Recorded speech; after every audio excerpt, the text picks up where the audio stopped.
Olá, meus amigos, minhas amigas, eu estou aqui para fazer um convite muito especial para que você estude para o concurso da Polícia Federal, especificamente para os cargos de agente, escrivão e papiloscopista 2025. Nós aqui da Lá Concursos, nós estamos disponibilizando cursos inteiros, completos, atualizados e competitivos para que vocês aí se estudem com uma garantia, estudem com uma eficiência, estudem com material de qualidade aqui na Lá Concurso. Então nós temos aqui várias playlists, uma playlist completa de língua portuguesa, de raciocínio lógico, estatística, contabilidade, informática, arquivologia, direito administrativo, constitucional, direito penal, legislação com algumas aulas específicas. Ah, professor, então está aqui nessa playlist? Sim, essa aqui temos várias playlists completas, é só você pesquisar no nosso canal da LAC. Detalhe, professor, eu quero material, eu quero estudar de forma organizada. Então, eu faço um convite do fundo do coração para que você ajude esse nosso grande projeto aqui da Lá Concurso. Por apenas R$ 39,90 você vai ter todo o nosso curso, esse mesmo curso do YouTube, tá? Esse mesmo curso, você vai ter todo o material didático, material de apoio do professor gratuitamente, e você vai ter também direito também ao nosso personal coach, que o nosso personal coach nada mais é, nada menos que um planejamento. Cara, papo sério, acredite, confie.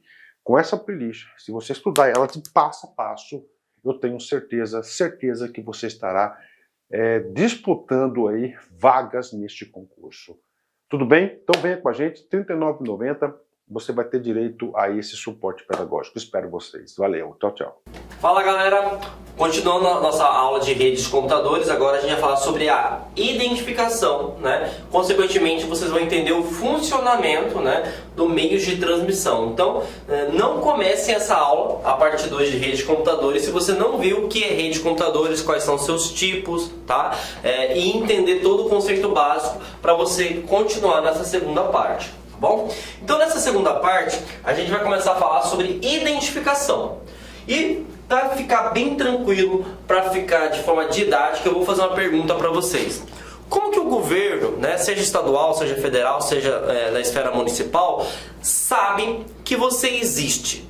Tá? Ah, eu estou vivo, professor. Não. O governo ele sabe que você existe por causa do seu CPF. Né? Logicamente que antigamente, se eu não me engano, há 2 anos atrás, ele sabia que você tinha direitos e deveres através da certidão de nascimento. Mas hoje, por uma lei, se eu não me engano, um decreto, não me recordo qual foi a exigência legal, toda vez que você gera uma certidão de nascimento, essa certidão de nascimento tem que estar vinculada a um CPF já. Então o que acontece? O governo ele sabe que você está vivo graças ao seu CPF. Tá? Então, logicamente, se você está vivo, né, você tem direitos e deveres. Se você não tem CPF e certidão de nascimento, com todo respeito, você não tem direito nem a morrer, porque você é um indigente. E professor, por que você está fazendo isso? Porque preste atenção, com certeza você já ouviu falar da palavra IP. Mas o que é o IP? O IP nada mais é que uma identificação na rede, é um endereço na rede de computadores, tá? Então, para você estar conectado na internet, você precisa de ter um IP. Para você estar conectado, por exemplo, na empresa na qual você trabalha, você tem que ter um endereço de IP. Por exemplo, para o meu smartphone estar configurado ao meu smartwatch, eu preciso de ter um endereço de IP. Então, se cair no concurso público, o que seria IP? IP seria uma identificação, um endereço lógico, um endereçamento, tá? E para que você conecte em qualquer tipo de rede, tá, galera? Pode ser intranet, extranet, internet, tudo bem? Agora, nós precisamos ficar atentos que quando se trata sobre endereço IP, ele pode cobrar o endereço IPv4 e pode também cobrar o endereço IPv6. E a primeira coisa que eu vou falar para vocês é o seguinte: por que tem duas nomenclaturas, professor João Kleber? Porque o endereço IPv4, ele foi o primeiro criado, tá? Lá no final ou meados de 2013, acabou as combinações possíveis. E aí o que eles precisaram criar? Uma nova combinação de números, né, e caracteres que é na parte de texto, né, para aumentar a quantidade de IPs disponíveis. Se não tivesse criado a nomenclatura de IPv6, hoje você não poderia conectar na internet. Pegando um pouquinho de aula de geografia, por exemplo, hoje nós temos aí aproximadamente 8 bilhões de pessoas no mundo. Só que uma pessoa pode ter 4 dispositivos. Então a gente está trabalhando aí em 30 bilhões, 50 bilhões, não tem um número exato ainda, de dispositivos conectados na internet. E o IPv4 só consegue chegar no máximo a 4,2 bilhões. Então, por isso que criou o IPv6. Para ficar mais fácil e ser didático, hoje no Brasil a gente tem uma placa chamada Mercosul. E aí algumas pessoas falam assim, poxa, o governo criou essa placa só para aumentar o imposto, só para a gente ter que pagar. Mas a ideologia não é isso. A ideologia é o seguinte, as combinações possíveis de placa acabou. Por isso, se você olhar a placa Mercosul, no meio dos 4 números vai ter mais um outro dígito, que é uma letra. Consequentemente, aumentou as combinações possíveis. E aí o IPv4, ele trabalha com números decimais. O que são números decimais? São números que são de 0 até 9. Por isso que é decimal. Já o nosso amigo IPv6, para concurso, trabalha com números hexadecimal. O que é um número hexadecimal? Esse hexa que significa 6 letras. O que seriam as letras? De A até F. Então, A, B, C, D, E, F. 6 letras. E o decimal é a mesma coisa aqui. Você vai ter números de 0 até 9. Perfeito? Então, o hexadecimal, você vai ter 16 combinações possíveis. Enquanto o nosso amigo, o IP lógico, só vai ter 10.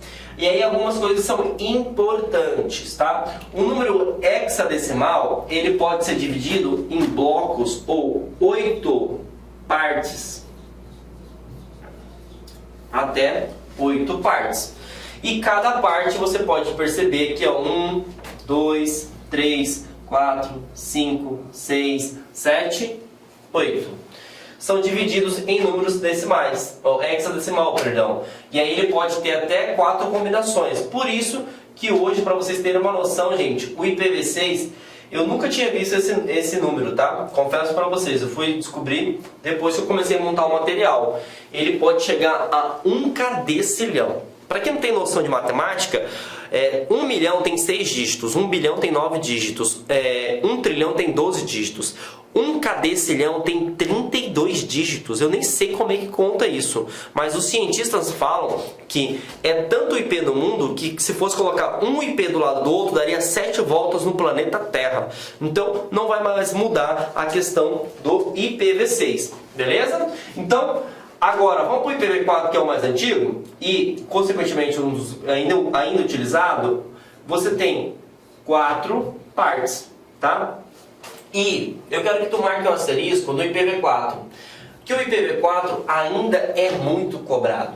E ele cobra também para vocês como ele é formado. Então eu vou abrir aqui um slide branco para a gente entender como é que ele pode cobrar.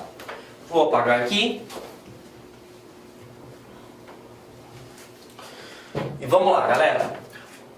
O IPv4, de longe, o mais cobrado, então tu marca o asterisco aqui. Ele tem 2 regras básicas. A primeira regra, os números, as combinações possíveis podem ser de 0 a 255. Perfeito?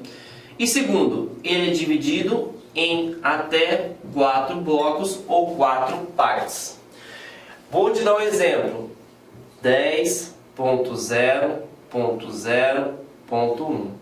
A banca pode te perguntar, a partir dos conceitos de redes de computadores, este aqui é um IP válido? E aí a gente vai falar o seguinte, vamos ver se é válido. Primeiro, ele é dividido em 4 partes? Vamos ver. Primeira parte, segunda parte, terceira parte, 4 partes. Então a primeira regra foi alcançada. Qual é a segunda parte? Cada bloco ou cada parte tem que estar entre 0 a 255.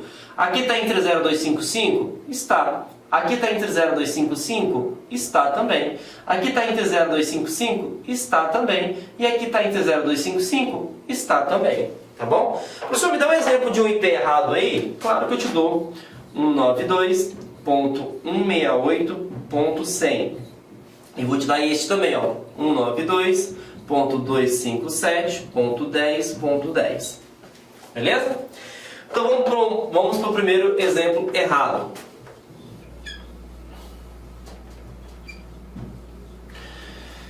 Primeira regra, vamos ver se ele está dividido em 4 partes? Uma parte, 2 partes, 3 partes. Opa, cadê a 4ª parte? Então aqui automaticamente já está errado. Vamos para o segundo exercício. Primeira regra, vamos ver se ele está dividido em 4 partes. Uma parte, 2 partes, 3 partes, 4 partes. Então, a primeira regra já foi atendida. Agora a gente tem que ver se está entre 0 a 255 cada bloco. Aqui está entre 0 a 255? Está. Aqui está entre 0 a 255? Opa, não está não. Ele está com um número a mais, está 257. Então, automaticamente está errado este IP. Então, isso... Desculpa, gente. Isso seria as combinações possíveis. Agora, uma coisa que é importante.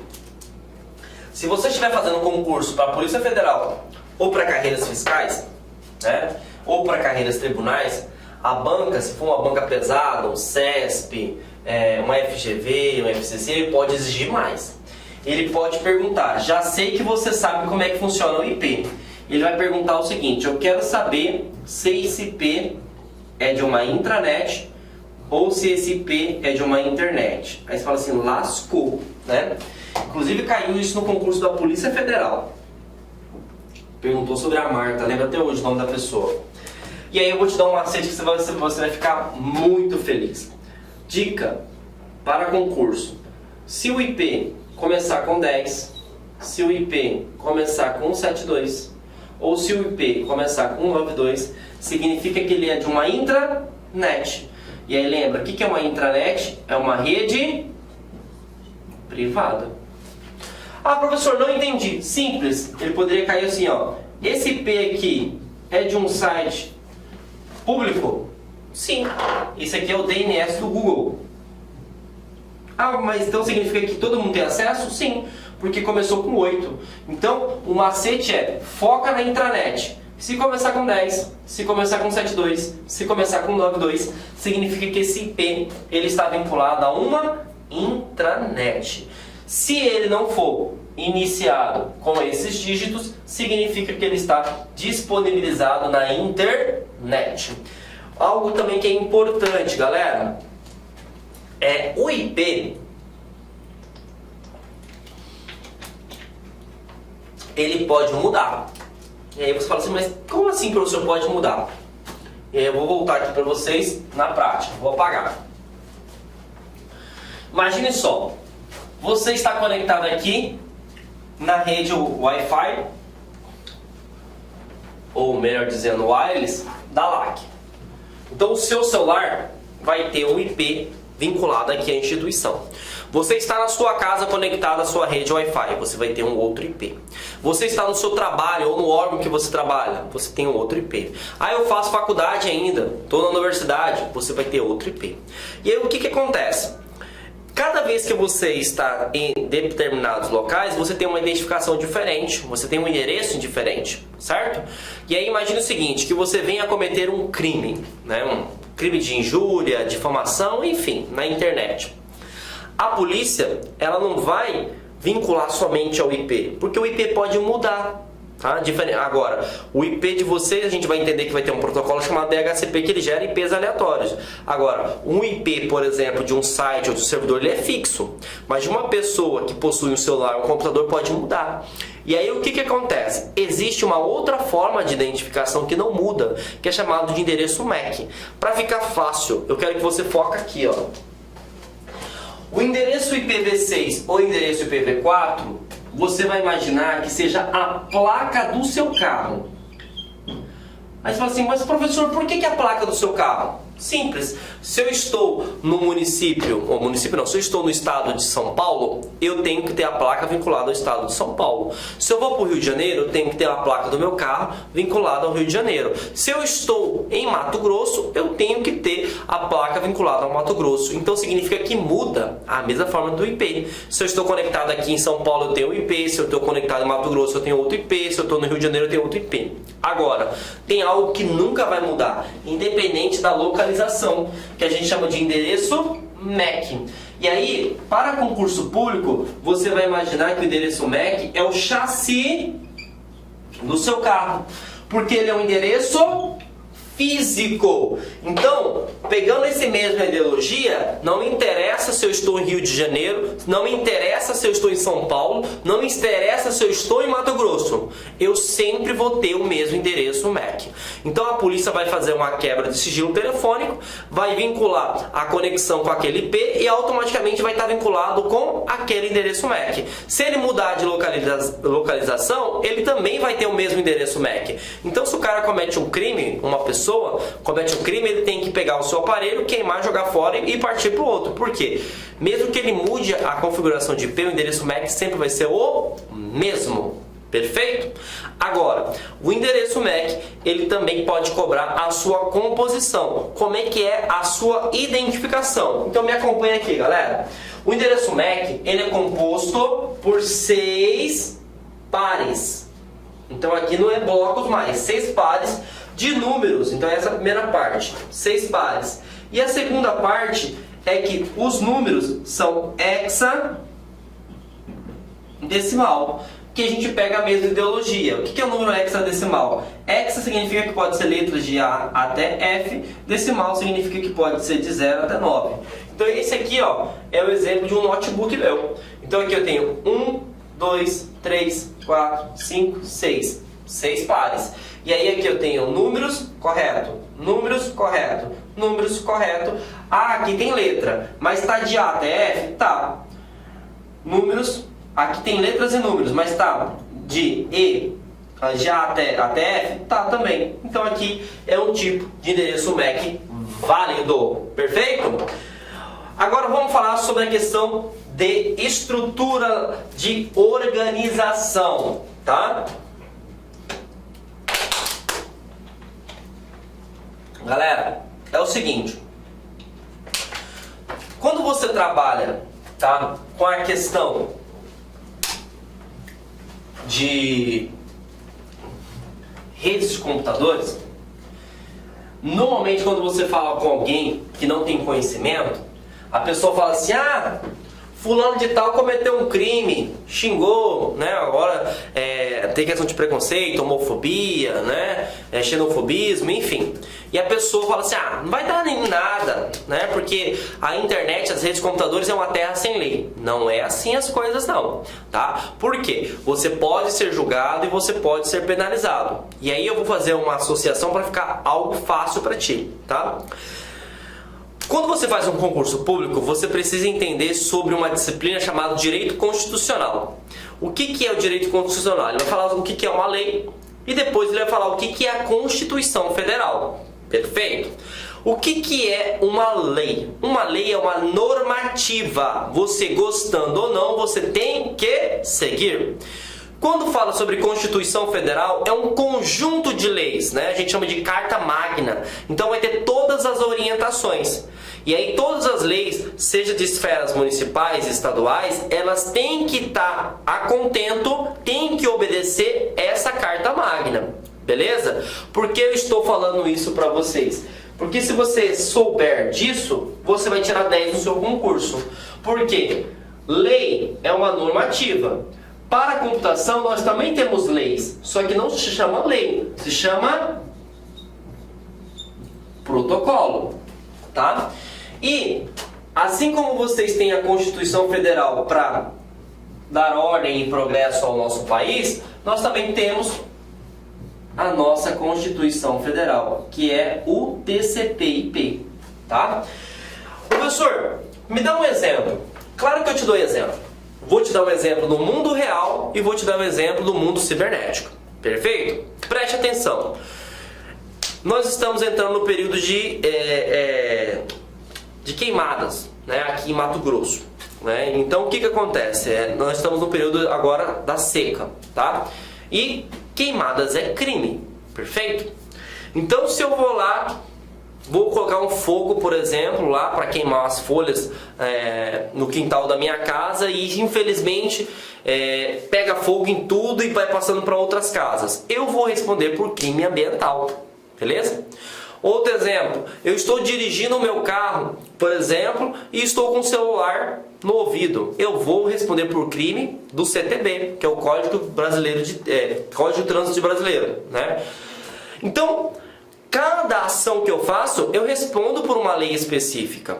Quando fala sobre o mundo cibernético, o mundo de redes de computadores, eu também respondo por leis específicas. Só que lembre-se, não é lei, é protocolo.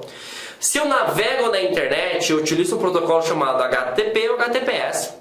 Se eu envio um e-mail, eu estou utilizando o protocolo SMTP. Se eu baixo um arquivo, eu estou utilizando um FTP. Olha que coisa fantástica. Então, para cada aplicação que eu faço nas redes de computadores, eu tenho um protocolo específico. E é isso que você precisa entender. Um protocolo é uma normativa para uma aplicação específica. Já o TCP/IP é os conjuntos de protocolo. São todas as regras, todos os protocolos juntos. Perfeito? Agora, vamos continuar o nosso estudo, tá? A nossa Constituição Federal, ela é de 1988 e não teve uma atualização, tá? O TCP/IP, né, ele foi criado muito antigo, lá na década de 60, se eu não me recordo, é 67, lá na Guerra Fria, não me recordo a data específica, tá? Mas o que eu quero que você entenda? O modelo TCP/IP foi o primeiro inventado, também chamado de modelo de internet, tá? Só que ele tinha, digamos assim, ele não era detalhado, ele foi feito assim, de um modo, né, que naquele momento, naquela década, funcionava. Só que hoje a gente tem muita mais regras, a gente tem muitos mais fabricantes, né? E quando fala de protocolo, gente, os fabricantes de equipamentos, seja de smartphone, seja para qualquer dispositivo que conecta à rede, ele tem que seguir essas regras, gostando ou não. E aí eles viram muitas dificuldades de entender, né? Que nem a Constituição Federal, tem muitas brechas, né? E precisa ser atualizadas. Por isso que existem as emendas constitucionais. Por que a ideia de emenda? Juntar. E aí ele falou assim, não, vamos criar um modelo mais adequado, mais estudado, mais detalhado. E aí surgiu o modelo OSI. Tá? E aí, para você entender esse conceito, eu quero que você leia ao contrário. Se chama ISO. E aí eu vou fazer uma pergunta bem interessante para vocês, galera. Quando alguém fala para você o seguinte, ó, eu comprei esse smartphone e ele tem uma certificação ISO. Eu fui naquele hospital e ele tem uma certificação ISO. O que significa isso na prática? Que ele tem padrão de qualidade. O que é ISO? ISO é uma organização não governamental que estuda, tá? Seja mecanismos de produção, desde a parte de fabricação, de processos, até a parte do equipamento ou do produto específico. E aí ele vai falando, ó, isso assim tem que fazer isso. Então você trabalha com boas práticas. Então o que acontece? O modelo OSI, ele foi estudado, detalhado, para que nós possamos ter a melhor conexão com as redes de computadores. E aí a primeira pergunta que já aconteceu, tá? Ele fala o seguinte, o TCP/IP, uma pergunta bem besta, falou bem assim, ó. O modelo TCP/IP, também conhecido como modelo internet, foi o primeiro, né, tipo de estrutura para controlar as conexões de rede de computadores. Ok. Com o tempo, ele precisou ser melhorado ou atualizado e para isso criou-se o modelo Wi-Fi. Como a pessoa não estudou, não conhece de tecnologia, fala assim, poxa, realmente, hoje todo mundo utiliza Wi-Fi, vai lá e marca e está certa a resposta. E aí a gente cai, né, na questão de não saber. Então o modelo OSI foi a evolução do modelo TCP/IP. Perfeito? Agora, vou trazer uma imagem que é bem interessante para vocês. Nós temos dois tipos de modelos aí. Nós temos o modelo de referência OSI e o modelo TCP/IP. Primeira coisa que vocês precisam entender. Tudo que eu faço com este modelo, eu faço com este modelo. Ah, professor, não entendi. Simples. Lembra que eu te dei o exemplo do hospital? Tá? Eu vou ser atendido no hospital. Lá no hospital vai ter enfermeiro, vai ter técnicos de enfermagem, vai ter médicos, enfim. Vai ter farmacêuticos, fisioterapeutas e assim por diante. Eu vou num hospital que tenha, digamos assim, não tenha certificação. Eu vou ser atendido, correto? Eu vou no outro hospital que tem certificação. Eu vou ser atendido também, galera? Claro que eu vou ser atendido. Só que, quando eu falo assim, eu vou naquele hospital X, porque ele tem certificação ISO. Então, automaticamente, que lá os processos são bem detalhados, eu consigo entender tudo que funciona, tá? Mas eu também tenho que entender que não é porque a empresa não tem a certificação ISO que ela seja ruim. Mas, se ela tem a certificação ISO, significa que é uma empresa mais madura, que ela está pensando na questão de qualidade, tá? Então, se falar no concurso público que o modelo TCP/IP não funciona, tá errado. Tá? Se falar que o modelo OSI não funciona, tá errado, porque tudo que esse cara aqui faz, esse cara aqui também faz. E por que eu trouxe desta forma para vocês, tá? Preste atenção. O modelo OSI, que é baseado na ISO, ele é mais detalhado, ele estuda as funções de forma profunda. E aí o que ele fez? O modelo TCP/IP, assim como o modelo OSI, ele é dividido em camadas. Camadas nada mais é do que fases. Então, também pode cair no concurso público como etapas. Quando você, galera, vai acessar, por exemplo, uma aplicação, ele vai passo a passo, passo a passo, passo a passo, passo a passo. Então a informação não é assim, ó, saiu do meu celular, já está lá no servidor da LAC. Não, ele segue um rito, ele segue um fluxo, ele segue uma camada. E essas camadas podem cair no concurso público, tá bom? Mas eu vou passar passo a passo para vocês identificar no seu concurso e marcar a resposta correta. Perfeito? Então vamos lá. Primeira coisa, pode cair no concurso público a questão de numeração. Então eu tenho a camada 7, 6, 5, 4, 3, 2, 1. E aí ela é decrescente, esse é o foco. Então você começa da aplicação até chegar na física. Eu vou explicar para você o modelo de referência OSI, porque ele é maior, mas tudo que eu faço com este cara, eu faço com este cara aqui também. Tudo bem? Então vamos lá. A camada aplicação. O que seria isso, essa camada aplicação? É aqui, gente, que você vai ter contato com os apps. Ah, professor, me dá um exemplo aí. Então é na camada aplicação que você vai acessar o Google Chrome, o seu Skype, o seu Hotmail, o seu Outlook, tudo bem? Então, a camada aplicação, como o próprio nome já induz, você vai abrir o seu aplicativo, perfeito? A camada apresentação, palavra-chave, aqui, galera, você vai fazer a parte de compressão mais a parte de criptografia. Essas são as duas palavras-chave que tu vai ter. Professor, me explica assim, o que pode cobrar na camada apresentação? Fiquem atentos. Eu abri o aplicativo, eu estou utilizando o meu celular, certo? Então abri o aplicativo, imagine o seguinte, que eu estou abrindo o aplicativo do Google Drive ou de um navegador. O meu celular utiliza, um sistema operacional Android. mas eu também posso ter um outro celular que utiliza o sistema operacional iOS. Então são sistemas operacionais diferentes. Então o que eu faço? Eu faço a compressão, eu faço a conversão de sistemas operacionais. Outra coisa, toda a informação que é transmitida, vamos pegar um exemplo WhatsApp, ela tem a criptografia.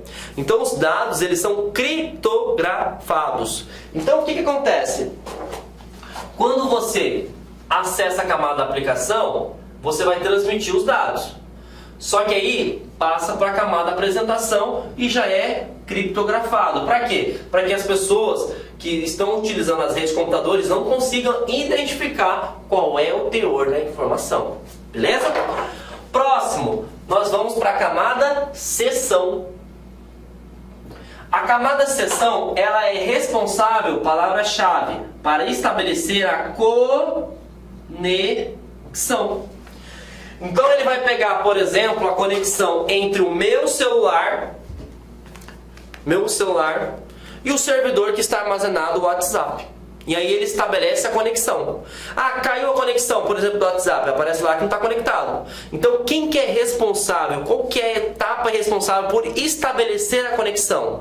É a camada seção. Então ele identifica o dispositivo e visualiza se eu estou conectado ou não, desde a conexão até a reconexão. Perfeito? Próxima camada. Estabeleci conexão. Transporte, gente. A transporte, ela é muito importante, tá? Porque a camada transporte, ela vai fazer... Desculpa, gente. Ela vai fazer a parte de estabelecer, né, o mapeamento, né, da conexão entre você até o destino. E por incrível que pareça, a própria camada já tem o nome, transporte. Por quê? Ele vai fazer, digamos assim, a rota. Acho que você pode colocar a palavra rota da origem e do destino. Então, por exemplo, eu quero acessar, por exemplo, o site da LAC. O que a camada transporte vai fazer? Ela fala o seguinte, ó, esse celular, essa é a origem. Eu preciso chegar no destino, que é o servidor da LAC. Então ele vai traçar a rota para mim. Perfeito? Então dentro da camada transporte, você vai conseguir fazer esse tipo de operação. E aí uma coisa importante, é dentro da camada transporte, deixa eu até abrir um slide branco aqui, você vai ter dois protocolos importantes, o TCP e o UDP. Beleza? O TCP, ele é responsável por transportar, assim como o UDP. Só que o TCP, ele vai enviar e vai retornar se teve êxito na conexão. O UDP só envia. Se o cara recebeu a mensagem, não cabe a ele julgar, tá? Então, o UDP ele é mais rápido, só que ele não é tão seguro, porque você não sabe se teve conexão ou não. Já o TCP, ele é mais seguro, tá? Bom, e aí nós vamos para a camada rede. Na camada rede, você vai ter a segurança, tá, que os dados foram transmitidos. Por quê? Aqui, além de fazer o roteamento, ele vai validar se a transmissão foi realizada com sucesso. Então é dentro da camada rede que você verifica, tá, se foi transmitido com sucesso. Eu esqueci de falar outra coisa importante. Dentro da camada transporte, você vai fazer a rota. Só que para estabelecer a rota, todas as camadas anteriores precisam estar com o seu fluxo, né, ok. Então eu não consigo, por exemplo, estabelecer uma rota se eu não conheço quem é a pessoa, então, se eu não estabeleci a seção, se eu não consigo saber quem é o sistema operacional, ou se vai ter que criptografar não os dados, ou se o cara abriu o aplicativo. Então é dentro de transporte. Isso aqui também é importante, eu tinha me esquecido, tá? E a rede, é, digamos assim, o cara que vai fazer assim, ó, checklist. Enviou, recebeu? Opa, beleza. Para verificar se enviou ou recebeu, ele tem que ir lá no local de origem e validar se foi recebido ou não, né? Na verdade, origem e destinatário. Então ele valida, ele cria o endereçamento de IP, o IP que envia, o IP que recebe e vai validar. Recebeu? Recebi. Então ele retorna trazendo a resposta positiva. Perfeito? E a camada dados. Fiquem atentos que alguns concursos podem cobrar também a palavra, vou até colocar aqui a palavra enlace. Ela é responsável por fazer o endereçamento.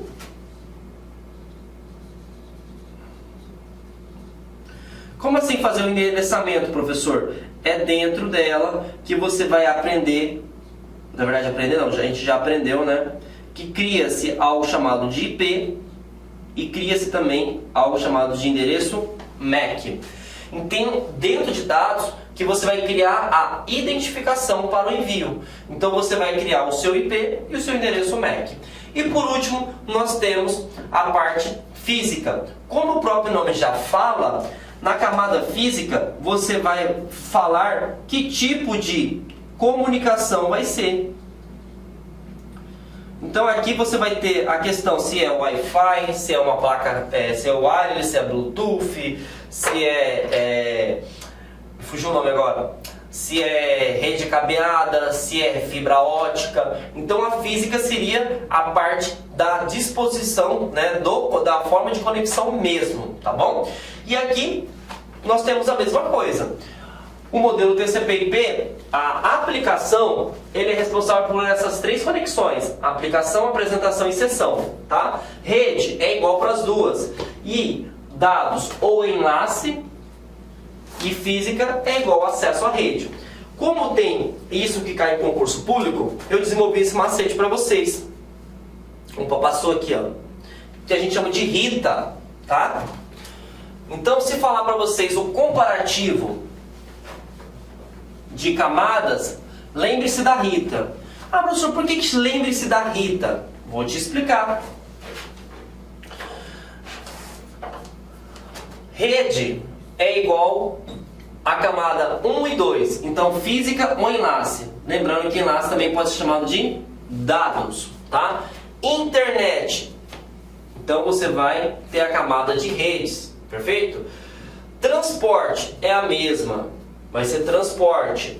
Aplicação, você também vai ter a sessão, você vai ter a apresentação e você vai ter, opa, tá aqui do lado, a aplicação.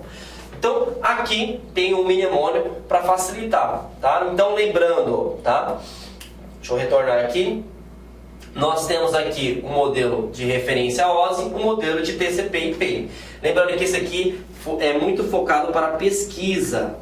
Né? Por quê? Porque tem um padrão de certificação, tem um padrão de credibilidade. Até porque quem criou o OSI foi a ISO. Perfeito? E tudo que eu faço aqui, eu faço ali. Tá?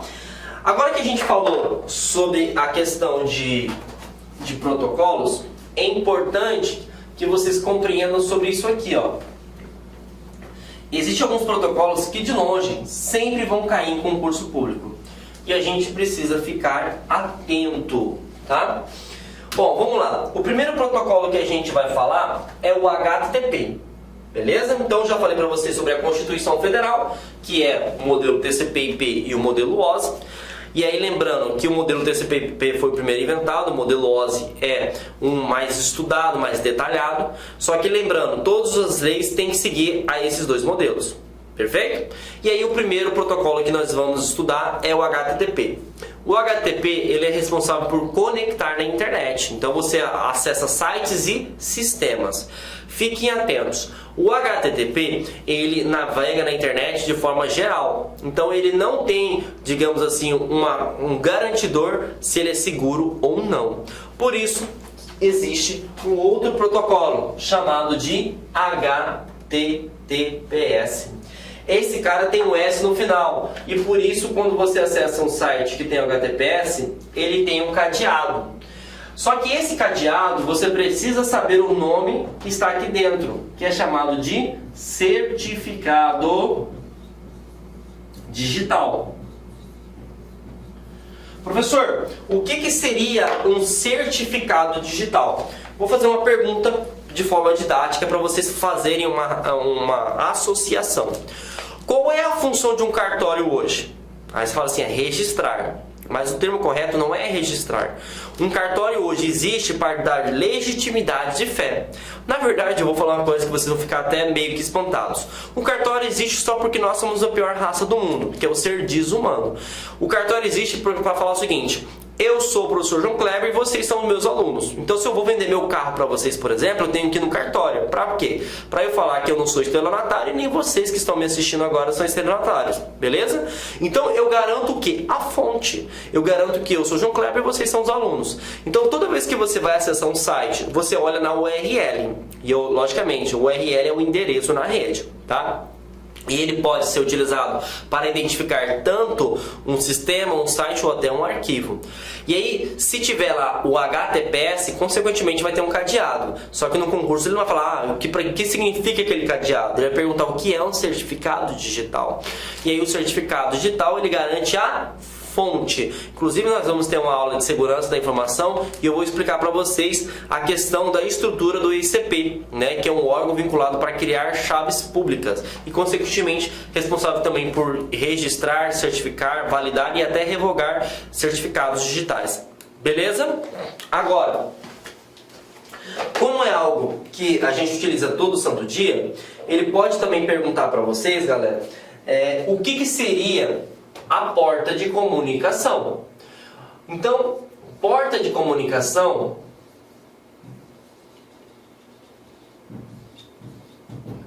é uma forma de identificação. Por exemplo, você pode tentar me identificar pelo meu nome, como também vocês podem tentar me identificar pelo meu CPF.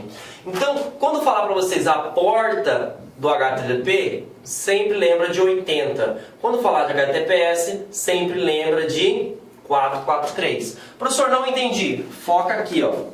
Se ele fala assim, ó, você... Deixa eu pegar aqui. Deixa eu pegar um IP público. 200.100.243.2.443. Então, por exemplo, dessa forma aqui a gente está acessando via IP. Mas nós poderíamos acessar também utilizando textual, que seria o domínio URL. Então, por exemplo, https google.com.br. Lembrando que é só um exercício, tá? Esse aqui não é o IP do Google, só estou mostrando para vocês. Então aqui eu estou utilizando a forma textual, como também eu posso utilizar a forma através das portas. Perfeito? Então, fiquem atentos. O HTTP, se perguntar se é seguro? Não. Por que ele não é seguro? Porque ele não tem o cadeado. E o que é o cadeado? Certificado digital. E o que o certificado digital garante? Ele garante a fonte. Ele garante a fonte. Perfeito? E ele pode ter perguntado também para vocês a porta. A porta do HTTP é 80, acima do HTTPS é 443. Beleza? Bom, o próximo protocolo que nós iremos abordar, galera, é o DNS. Para você entender sobre o DNS, eu vou dar um exercício que aconteceu de fato verídico.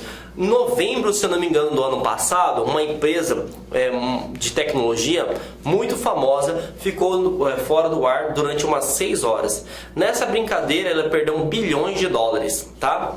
Tudo isso por causa do DNS. Professor, e o que é DNS? Eu vou montar a estrutura aqui para vocês entenderem na prática, tá? Então, vou apagar aqui. E eu vou desenhar para vocês o que seria o DNS. Primeira coisa que você tem que imaginar. O DNS, se falar no seu concurso público, lembra da palavra tradutor. Aí você fala assim, mas como assim tradutor? Ele traduz IP para domínio. Dependendo da banca, pode também falar a palavra URL, que é endereço. Professor, não sei o que é URL. Lembra?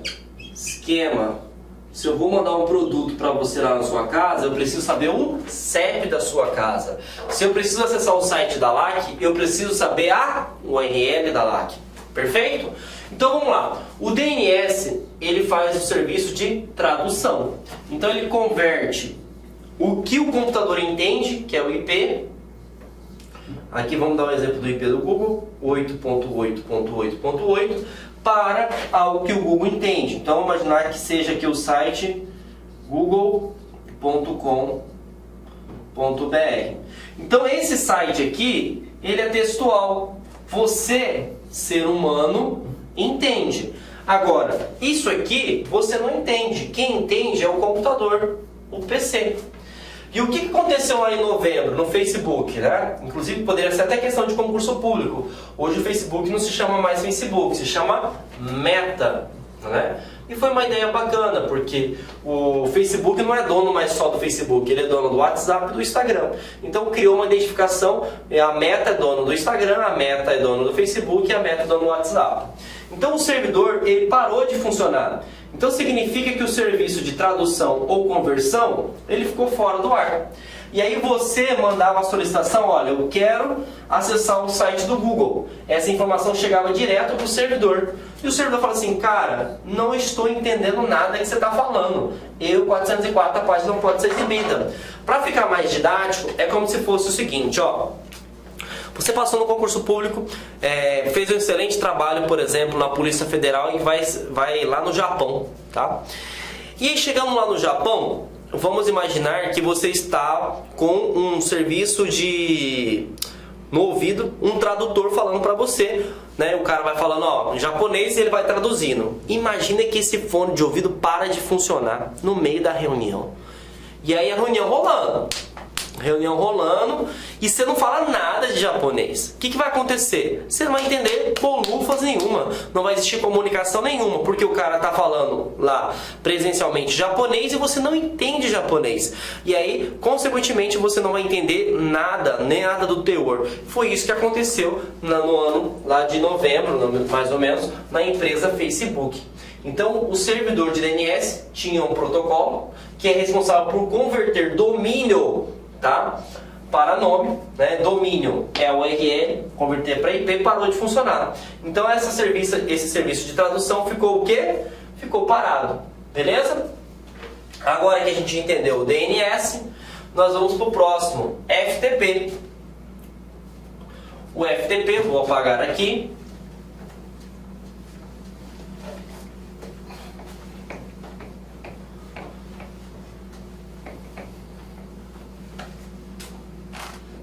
O FTP, ele é responsável por duas coisas muito importantes. Upload e download. Professor, o que é isso? Quando você passar no seu concurso público, você vai dar um up na sua vida. O que você vai fazer? Você vai subir o nível da sua vida. Agora, se você não passar no seu concurso público, infelizmente você não vai poder fazer um up, né? E aí lembre-se que down é descer. Então, o que seria upload e download? Essas duas ações são controladas pelo protocolo FTP. E para que serve o FTP? Transferência. Grave este nome. Transferência de quê? De arquivos. Tá? Então, quando eu pego um arquivo, tá, que está no meu computador e mando, por exemplo, por e-mail, estou anexando no e-mail, estou fazendo um processo de upload. Agora, eu vou lá e acesso o site da banca realizadora de um concurso público, de um certame. Eu estou fazendo o processo inverso, eu estou fazendo o download. Eu estou pegando o arquivo que está na internet e baixando para o meu computador. Agora, fiquem atentos. O FTP, ele consegue controlar tanto você fazer essa operação em navegadores, né, através de web browsers, né, ou por aplicativos específicos, exemplo torrents, né. Então ele consegue fazer esse tipo de controle. Então fiquem atentos aí. O próximo que nós iremos abordar é o DHCP, tá? Então já matamos o FTP, a gente vai para o DHCP agora. Vamos lá fazer um desenho.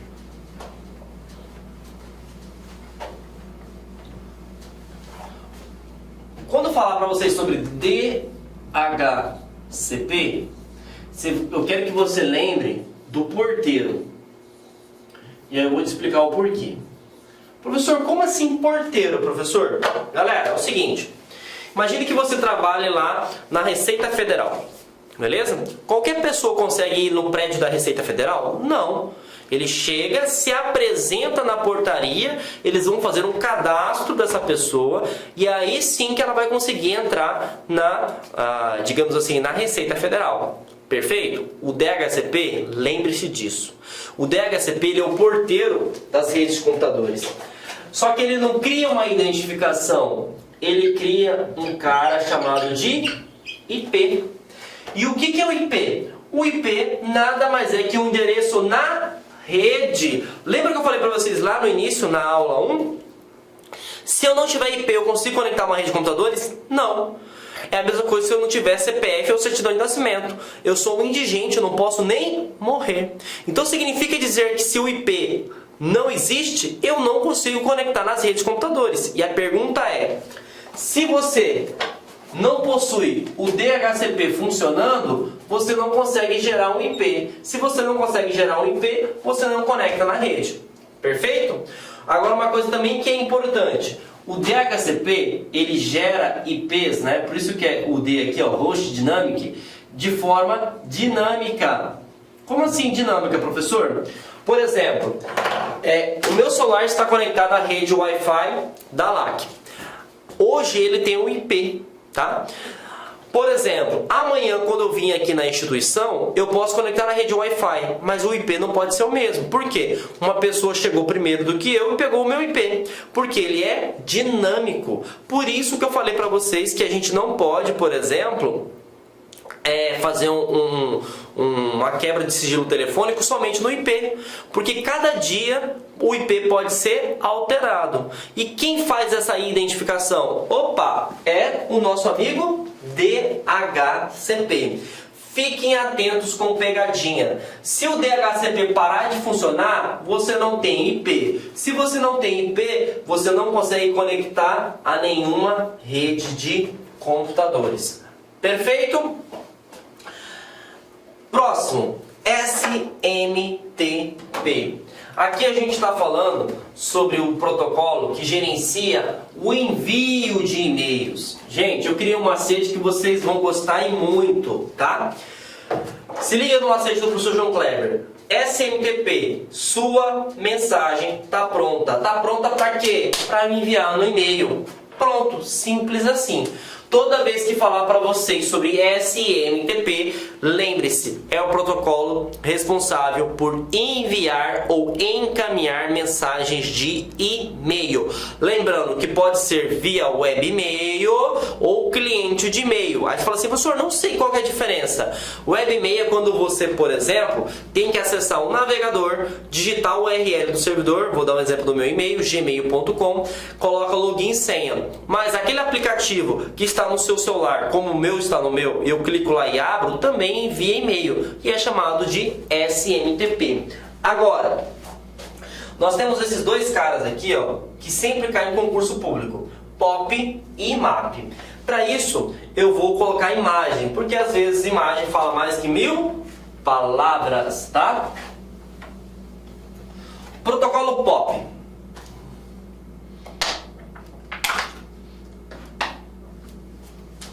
O protocolo POP, galera, vocês vão lembrar do atalho Ctrl+X. E é até uma coisa importante. Tem muita gente que eu falo assim, Ctrl+X, o que é, galera? Nas turmas presenciais, principalmente. Ah, é recortar. Aí eu pergunto, beleza, mas explica pra mim o que é recortar. Aí a pessoa pensa, olha, fala assim, professor, não sei, só sei que é recortar. E isso é importante a gente saber. Eu quero que a partir de hoje, em qualquer concurso que você for fazer, esqueça que o Ctrl+X é recortar. Lembra desse verbo, mover, porque isso vai facilitar demais o estudo teu. Então, o que é mover, galera? Você pega um arquivo que está no local de origem e move. Mover é transferir para o local de destino. Aí você pergunta assim, mas professor, como é que seria isso na prática? Ótimo. Eu tenho um e-mail, certo? O meu e-mail eu consigo acessar no meu celular, na minha casa, no meu computador, na Smart TV, no tablet, no meu serviço ou enfim, em qualquer lugar. Agora, imagine que eu seja uma pessoa que trabalhe com a grande quantidade de dados sigilosos, ou melhor, ultra secretos. Eu posso ficar acessando em qualquer lugar e-mail? Não. E para isso, os órgãos que possuem esse tipo de informações, ele cria uma configuração chamada de POP.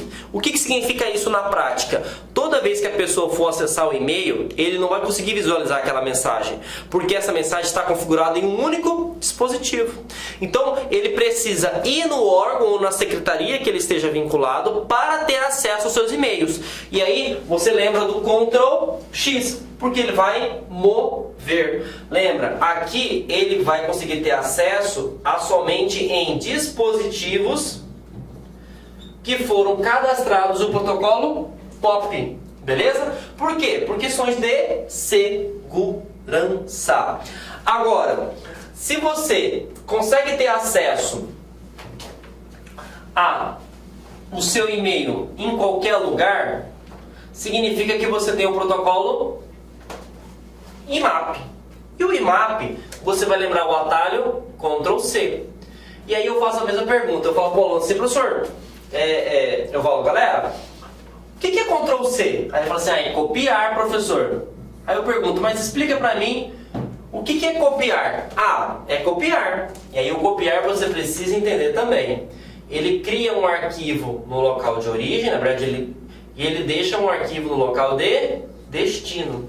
E é por isso que quando você acessa o e-mail no seu celular, você consegue ter acesso às mensagens. Quando você está no seu no computador da sua casa, do seu trabalho, você tem acesso às mensagens. Porque aqui está configurado um protocolo chamado de IMAP. Perfeito? Então, fiquem atentos. Ctrl X, POP. Ctrl C, IMAP. Se você lembrar desse esquema, garanto que qualquer concurso que perguntar sobre e-mail, você vai tirar 10. Perfeito?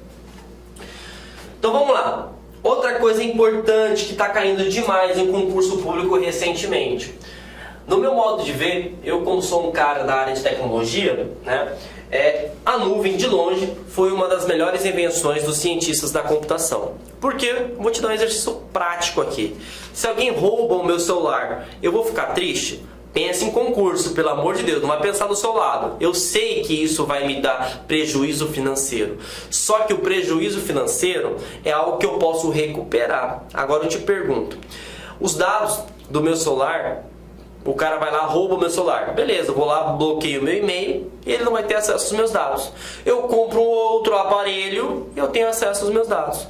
E aí o que eu perdi? Eu perdi o aparelho, mas as informações que estão aqui dentro eu não perdi. Não perdi os meus e-mails, não perdi as minhas aulas, não perdi nada, nem os meus contatos eu perdi, porque isso tudo está na nuvem.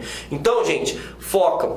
Toda vez que falar sobre nuvem, lembra do celular. Se alguém roubar o celular, você vai perder seus dados? Não, você perde o aparelho. Você adquire um outro aparelho e você vai ter os seus dados. E fiquem atentos, gente. Hoje, o maior ativo de uma empresa ou de um serviço público é a informação. Outra coisa que é importante, eu até costumo brincar nas aulas presenciais. Quando fala nuvem, espero que você não tenha esse hábito, tá? As pessoas ficam olhando para o céu. Aí eu falo assim, se você ficar olhando para o céu, você não vai passar no psicotécnico, tá? Então o que acontece? A nuvem, a ideia, né? Por que deu o nome de nuvem, de cloud? Significa que é algo móvel. Por exemplo, você está olhando para o céu, você vê uma nuvem, ela fica fixa, fica parada? Não, ela está em constante movimento. E a ideia da nuvem é justamente isso. Por exemplo, eu fiz uma visita técnica pelo governo lá em Santa Catarina e no Rio Grande do Sul. E aí o meu chefe pediu para mim, eu preciso de um relatório para fazer uma compra de equipamento XYZ. Eu simplesmente fui, acessei todos os meus dados que estavam no Google Drive, peguei, montei o relatório e encaminhei para ele. Agora eu te pergunto, e se eu não tivesse acesso à nuvem? Aí eu estava, ferrado, tá? Desculpa o termo, mas por quê? Porque eu teria que vir até o meu local, pegar os dados para montar o relatório. Então a nuvem é fantástica. Tanto é que hoje, com a questão da pandemia, a maioria das pessoas vão criando relatórios e compartilhando na nuvem com qualquer tipo de pessoa. Perfeito?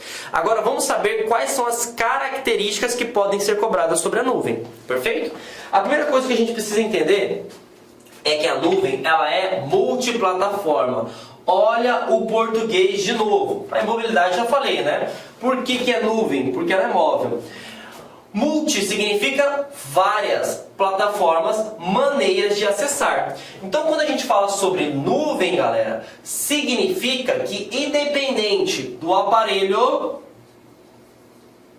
independente do sistema, eu vou conseguir ter acesso aos dados. Por exemplo, não me importa se você está com o iPhone, se você está com o Samsung, se você está com o Xiaomi, LG, Asus, Lenovo, ou se você está com um notebook da Dell, uma Smart TV, enfim.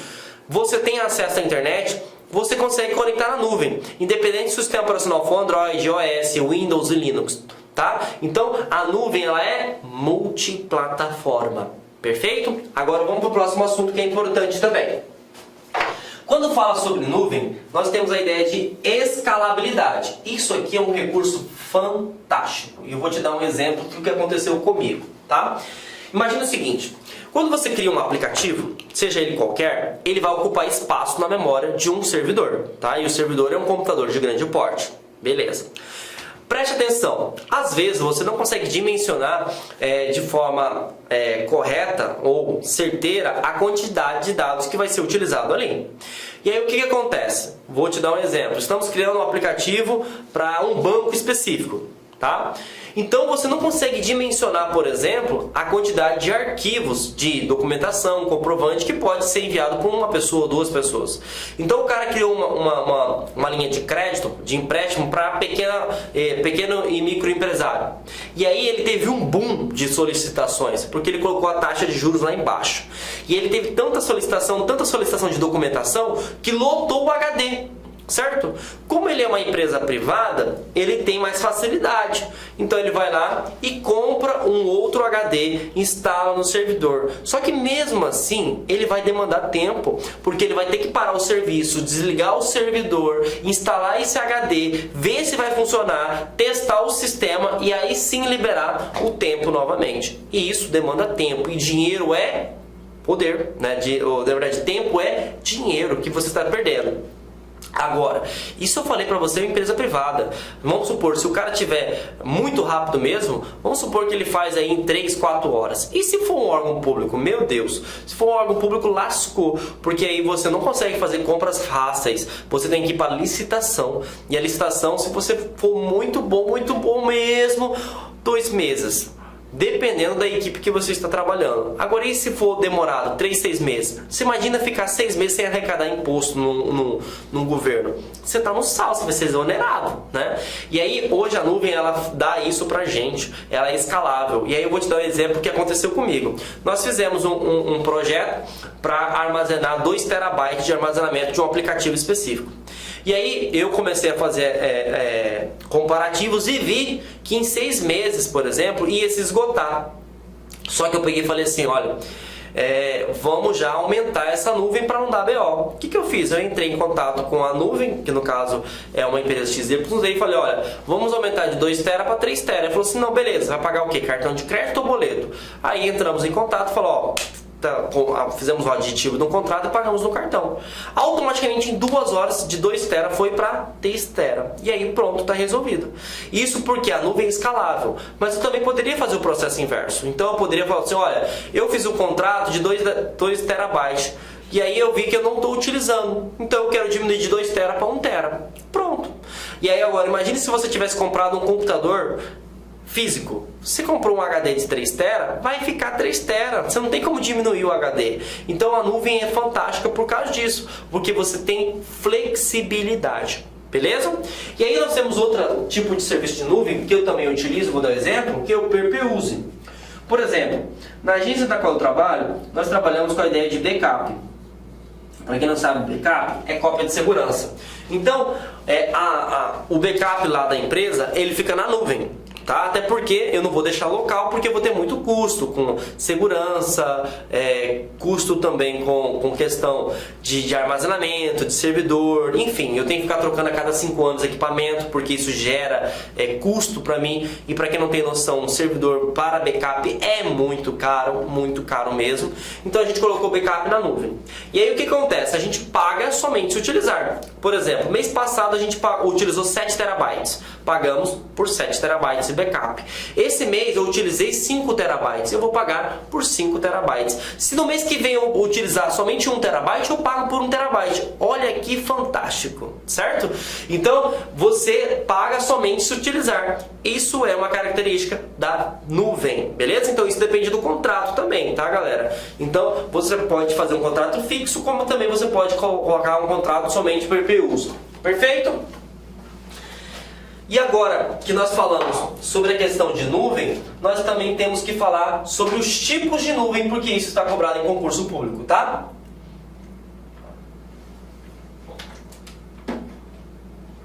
Bom, vamos lá. Quando fala sobre nuvem, tem 3 tipos de nuvem que pode cair no seu concurso público, tá? SaaS, PaaS e IaaS. Toda vez que falar SaaS, lembra de serviço,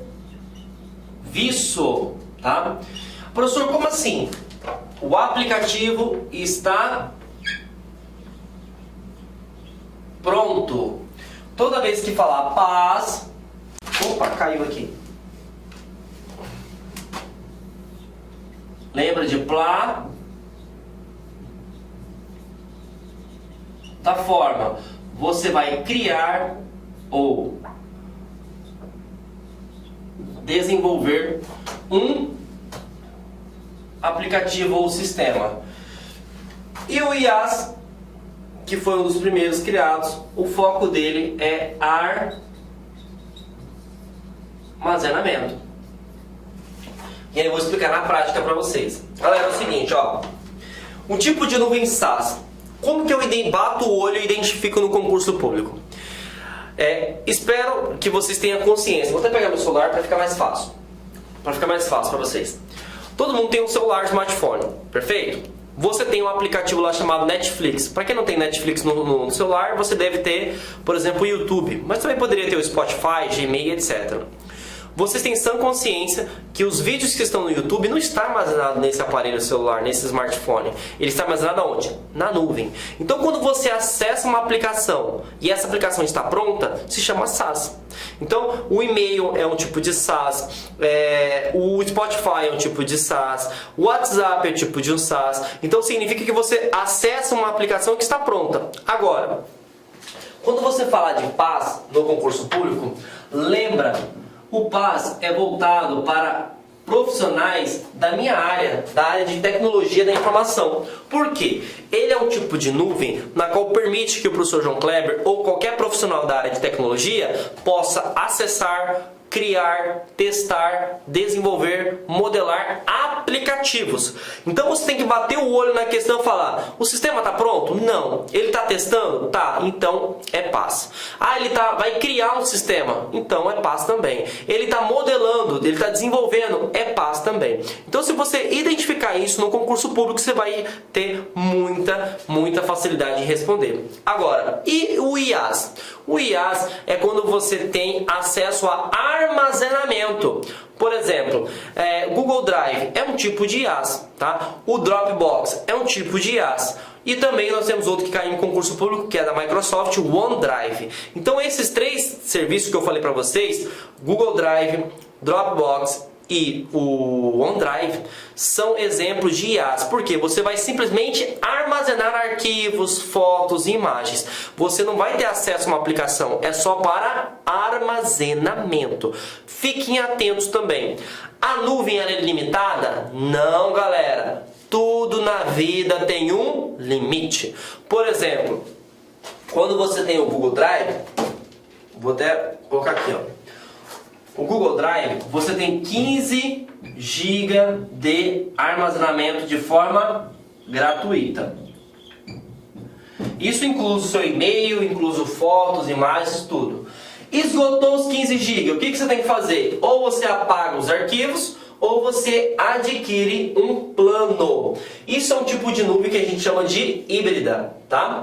E aí nós temos também as privadas, que você só pode utilizar se pagar. E também nós temos as nuvens que são chamadas de comunitárias, tá? As nuvens comunitárias são aquelas para institutos de pesquisa, por exemplo. Eu sou vinculado à Secretaria de Desenvolvimento. Então pode ter uma nuvem através do Ministério da Economia que o meu órgão pode, por exemplo, utilizar ela de forma gratuita. Mas todo e qualquer cidadão pode usar uma nuvem comunitária? Não. Somente se for vinculado àquele tipo de grupos de pessoas. Beleza? Então, a privada, você tem que pagar para poder utilizar.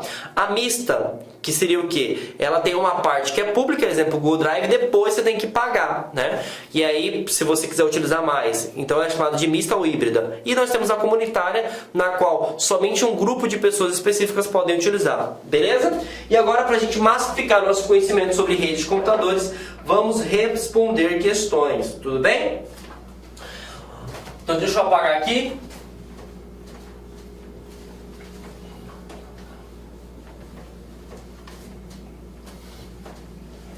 Vamos lá, galera. Primeira questão que a gente vai abordar aí.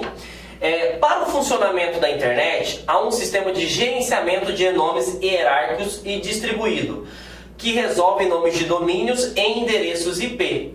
Então aqui ele está falando de certa forma que ele quer transformar o domínio, certo? O que é domínio? google.com.br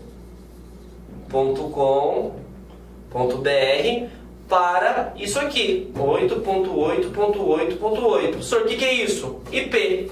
E a gente já aprendeu que isso não é POP, porque POP é recebimento de e-mail. Que isso é DNS, mas vamos marcar um asterisco aqui, tá? Que não é HTTP, porque HTTP serve para conectar a sites e sítios na internet. HTTPS, a mesma coisa, só que de forma segura. E SMTP, sua mensagem está pronta. Está pronta para quê? Para enviar e-mail. Então, sabemos que quem faz isso é o DNS. Próxima questão aí, ó.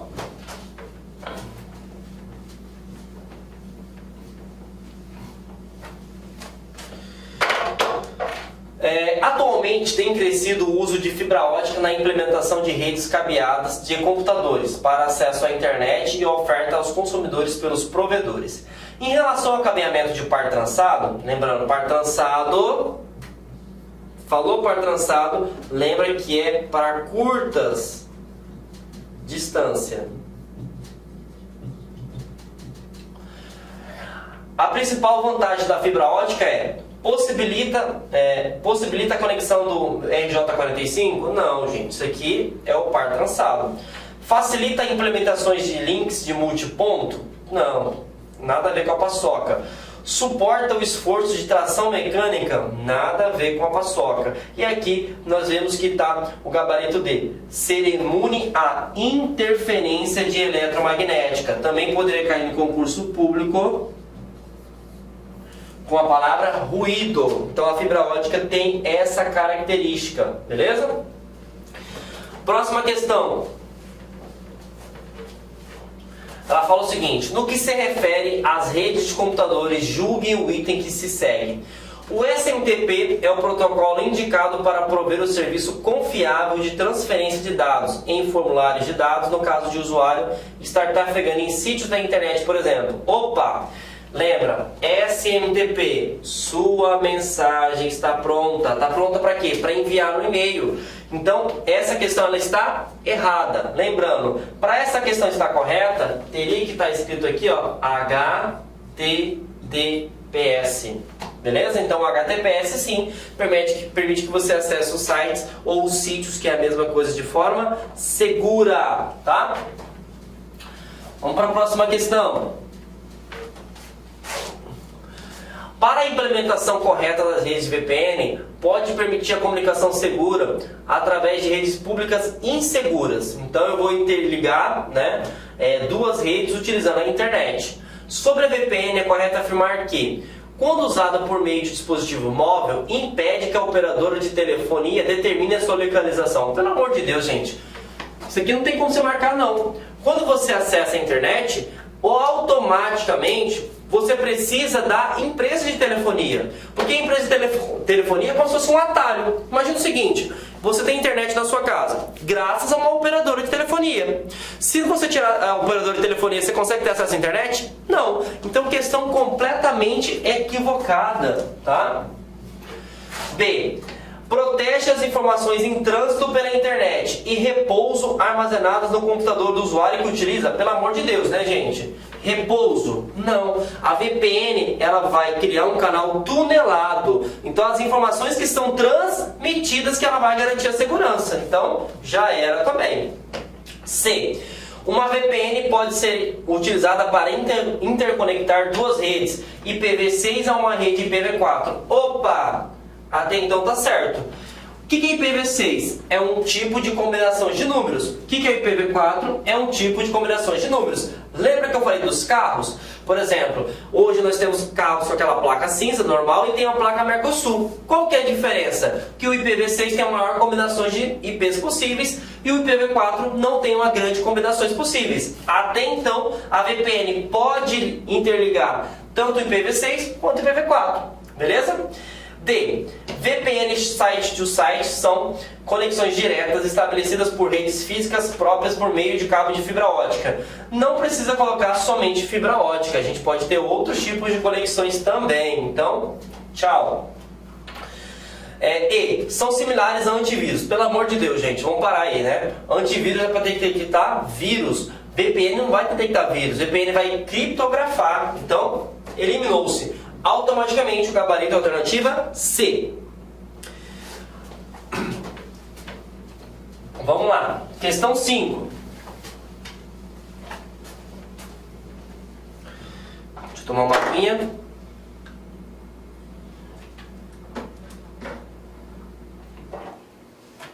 Bom, a respeito de segurança e de cloud computing, julgue o item subsequente.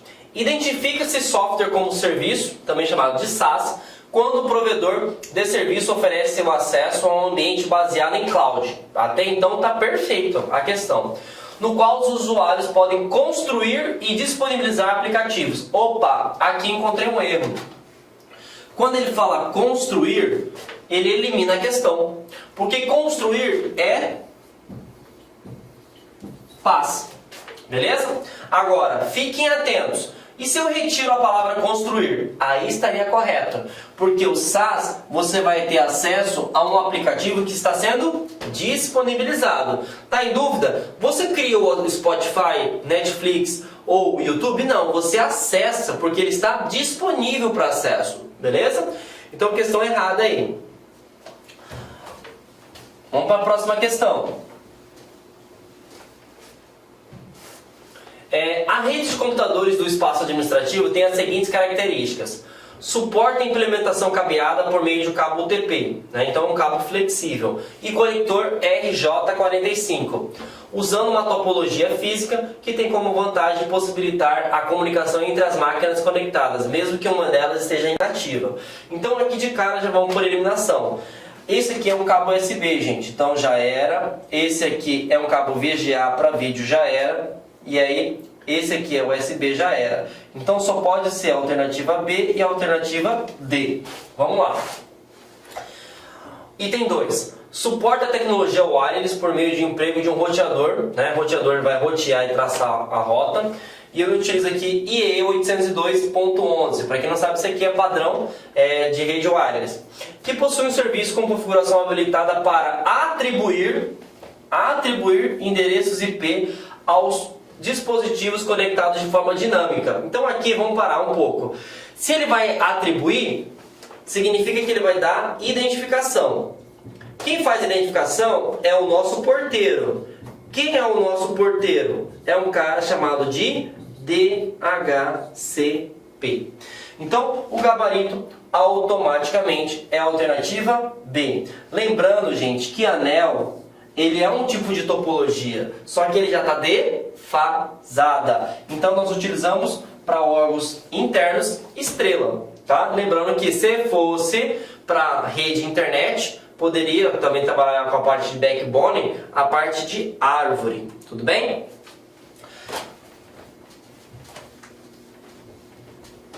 Vamos lá para mais uma questão. Assinale a alternativa que apresenta os dados, os endereços compostos por 4 blocos de 8 bits, tá? Das quais cada bloco é representado por números de 0 a 255. Então, o primeiro já vou eliminar de cara. PCI e PCI Express, gente, não tem nada a ver com a paçoca. PCI e PCI Express são conectores na placa-mãe, para você colocar placa de rede, placa de vídeo. Já era. Outra coisa, o endereço MAC não pode ser também, porque o endereço MAC são 6 pares hexadecimal, e aqui fala de 0 a 255, já rodou. E o IPv6 é a mesma coisa, é baseado em hexadecimal, e eles são até 8 pares. E sabemos que o IPv4 é a resposta correta, porque são 4 blocos, e cada bloco vai de 0 a 255. Questão muito boa esta, viu? Mais uma questão aí para a gente responder. Essa questão aqui eu costumo dizer que é aquela questão que o aluno que não estudou, ele olha assim e fala: meu Deus do céu, nem vou tentar, professor. E aí é essa questão que vai fazer você ganhar a posição do seu concorrente. Por quê? Questões que são extensas, a pessoa que não tem conhecimento ou já está cansada, ele não vai ler. E você vai perceber que essa questão não é tão difícil como parece, não. Vamos lá? A computação em nuvem, do inglês Cloud Computing, é a tecnologia que permite o uso remoto de recursos da computação, por meio da conectividade da internet, oferecendo uma ampla variedade de serviços, ferramentas e funcionalidade para atender às necessidades das empresas. Nesse sentido, dos 3 tipos de serviços existentes, 2 são detalhados a seguir, tá? 1. Permite que o acesso ao software sem comprar sua licença, usando-o gratuitamente na nuvem, geralmente com recursos limitados. Nessa modalidade, a empresa acessa o software pela internet sem se preocupar com instalação, configuração e investimento em licenças. Então aqui ele está acessando um serviço. Se é um serviço, é um SaaS. E aí, gente, automaticamente já vamos eliminar, né? B não existe, D não existe. Então, ou é a A ou é a C. Vamos para o segundo. É contratado um ambiente completo de desenvolvimento, no qual é possível criar, modificar e otimizar softwares. Nem vou ler o resto, galera. Se ele falou que vai criar, testar e desenvolver, só pode ser PaaS. E aí, o gabarito é a alternativa A, beleza? Então, se você trabalha com desenvolvimento, é PaaS. IaaS não pode ser, porque o IaaS é para armazenamento somente. Bom, vamos lá. Próxima questão. Com relação aos conceitos sobre intranet, internet e os protocolos envolvidos nessas tecnologias, assinale a única alternativa incorreta. Vamos lá. Alternativa A. O protocolo FTP permite realizar transferências de arquivos entre diferentes computadores? Sim, eu posso fazer o upload e download. Então essa aqui está correta, já foi eliminada. O HTTPS é um protocolo de comunicação seguro? Opa, claro que é. Utilizado para entregar mensagens? Opa! Vamos marcar um asterisco aqui. Já sabemos que essa está incorreta, mas vamos ver, porque essa é uma questão muito boa, tá? A intranet é uma rede de computadores privada dentro de uma organização? Sim, então elimina-se ela também. D. O padrão TCP/IP é um conjunto de protocolos de comunicação utilizados na internet? Sim, assim também como o modelo OSI. Elimina-se também. E o protocolo IP é responsável por endereçar e encaminhar pacotes que trafegam pela rede mundial. Com certeza, se eu não tenho IP, eu não consigo navegar na internet. Então, logicamente, aqui está o erro, tá bom? Bom,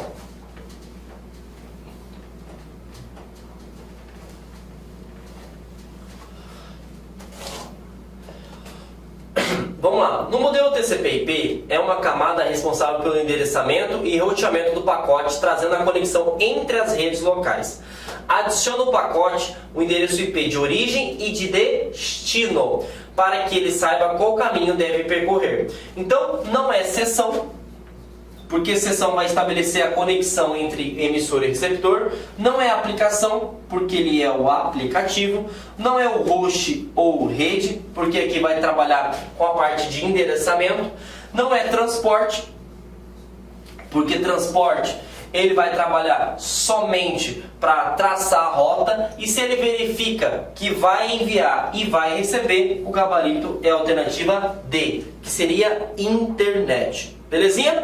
Galera, assim a gente finaliza mais uma aula, tá? Espero que vocês tenham gostado da nossa aula. Na próxima aula a gente vai falar sobre o módulo de segurança da informação, que é importantíssimo. Mas para que vocês consigam compreender sobre segurança da informação, vejam a aula 1 e 2 de rede de computadores. Tenham uma ótima semana, bons estudos e a gente se vê. Até breve. Clique-claque.